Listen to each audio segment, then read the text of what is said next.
ਸੁਣਿਆ ਤੁਹਾਡੀ ਕਿਤਾਬ ਆ ਰਹੀ ਹੈ ਜਿਹਦਾ ਪਾਕਿਸਤਾਨ ਦੇ ਹਰ ਠਰਕੀ ਨੂੰ ਬੜਾ ਸ਼ਿੱਦਤ ਨਾਲ ਇੰਤਜ਼ਾਰ ਹੈ ਤੇ ਉਸ ਕਿਤਾਬ ਵਿੱਚੋਂ ਕੋਈ ਗੱਲ ਦੱਸੋ ਤੇ ਦੱਸੋ ਖਾਨ ਸਾਹਿਬ ਨੇ ਸ਼ਾਦੀ ਤੋਂ ਬਾਅਦ ਤੁਹਾਨੂੰ ਪਹਿਲੀ ਗੱਲ ਕਿਹੜੀ ਕਹੀ ਸੀ? ਮੈਨੂੰ ਕਹਿੰਦੇ ਪਹਿਲੇ बैटिंग करोगे कि बॉलिंग। मैं क्या कप्तान जी टास कर लो। मैं टास जित के खान साहब ਨੂੰ बैटिंग ਦੀ ਦਾਵਤ ਦਿੱਤੀ ਤੇ ਉਹ ਪਹਿਲੀ ਓਵਰ 'ਚ ਗੁੱਸਾ ਕਰ ਗਏ। ਕਹਿੰਦੇ ਤੇਰੀਆਂ ਸਾਰੀਆਂ ਗੇਂਦਾਂ ਆਫ ਸਟੰਪ ਤੋਂ ਬਾਹਰ ਨੇ, ਤੇਰਾ ਵਿਕਟ ਕੀਪਰ ਨਾਲ ਕੋਈ ਚੱਕਰ ਆ ਜਾਂ ਮੈਂ ਨਹੀਂ ਖੇਲਦਾ। ਉਸ ਤੋਂ ਬਾਅਦ ਖਾਨ ਸਾਹਿਬ ਦੀ ਬੋਲਿੰਗ ਆਈ ਤੇ ਆਉਂਦੇ ਹੀ ਉਹਨਾਂ ਨੇ ਮੈਨੂੰ ਬਾਉਂਸਰ ਮਾਰ ਦਿੱਤਾ। ਦੰਦ ਤੇ ਮੇਰੇ ਪਹਿਲੇ ਹੀ ਬਾਹਰ ਸੀ ਪਰ ਖਾਨ ਸਾਹਿਬ ਨੇ ਤੇ ਮੇਰੀਆਂ ਦਾੜਾਂ ਵੀ ਬਾਹਰ ਕੱਢ ਦਿੱਤੀਆਂ। ਮੈਂ ਇਹ ਗੱਲਾਂ ਕਿਤਾਬ 'ਚ ਲਿਖੀਆਂ ਨੇ, ਲੋਕਾਂ ਨੂੰ ਪਤਾ ਲੱਗੇਗਾ ਕਿ ਦੇਸੀ ਤੇ ਵਲੈਤੀ ਔਰਤ ਦਾ ਫਰਕ ਕੀ ਹੁੰਦਾ ਜੇ। ਚਲੋ ਦੇਸੀ ਤੇ ਵਲੈਤੀ ਦਾ ਫਰਕ ਤੁਸੀਂ ਦੁਨੀਆ ਨੂੰ ਬਾਅਦ 'ਚੋਂ ਸਮਝਾ ਲੈਣਾ, ਪਹਿਲੇ ਤੁਸੀਂ ਮੈਨੂੰ ਇਹ ਸਮਝਾਓ ਕਿ ਤੁਸੀਂ ਆਪਣੇ ਆਪ ਨੂੰ ਦੇਸੀ ਸਮਝਦੇ ਹੋ ਕਿ ਵਲੈਤੀ? Obviously मैं 50% ਅੰਗਰੇਜ਼ ਆ ਤੇ 50% ਮੈਂ ਪਾਕਿਸਤਾਨੀ ਆ। ਇੱਕ ਚਵਲ ਹੋਣ ਦੇ ਨਾਤੇ ਤੁਸੀਂ ਇਹ ਦੱਸੋ ਕਿ ਤੁਸੀਂ ਇੰਨੀਆਂ ਚਵਲਾਂ ਕਿਸ ਤਰ੍ਹਾਂ ਮਾਰ ਲੈਂਦੇ ਹੋ ਤੇ ਐਜ਼ ਏ ਚਵਲ ਕੀ ਫੀਲ ਕਰਦੇ ਹੋ ਤੇ ਕਿਤਾਬ 'ਚ ਹੋਰ ਕੀ ਚਵਲਾਂ ਮਾਰੀਆਂ ਨੇ?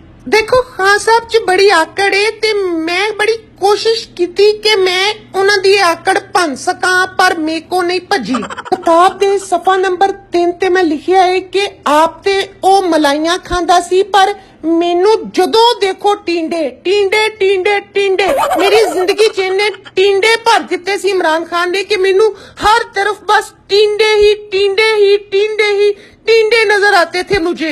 बस करो इन्नी बारी टींडे टींडे ना करो, लोगों दे दिमाग बड़े गंदे ने, लोग कुछ भी समझ सकते ने। लोगों दे दिमाग गंदे ने ते मैं केड़ा किताब वजू करके लिखी आ। मैं भी गंद पाने वास्ते लिखी आ ते गंद रज के पएगा।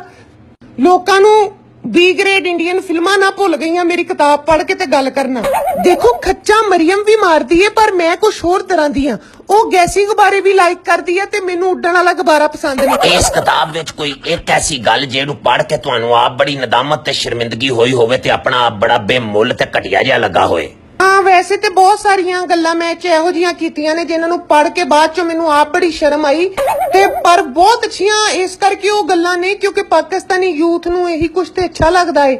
ਬਾਕੀ ਉਜ਼ੈਰ ਰਸ਼ੀਦ ਦਾ ਚੈਨਲ ਸਬਸਕ੍ਰਾਈਬ ਕਰੋ, ਇੱਥੇ ਤੁਹਾਨੂੰ ਇਹੋ ਜੀ ਪਟਾਸ ਤੇ ਖਟਾਸ ਮਿਲਦੀ ਰਹੇਗੀ ਕਿ ਤੁਹਾਨੂੰ ਬਹੁਤ ਮਜ਼ੇ ਆਉਣ ਵਾਲੇ ਨੇ, ਬਹੁਤ ਕੁਝ ਅੱਗੇ ਕਰੇਗਾ ਕਰਦਾ ਰਹੇਗਾ। ਇਹਦੇ ਚੈਨਲ ਨੂੰ ਸਬਸਕ੍ਰਾਈਬ ਜ਼ਰੂਰ ਕਰਨਾ। Thank you very much.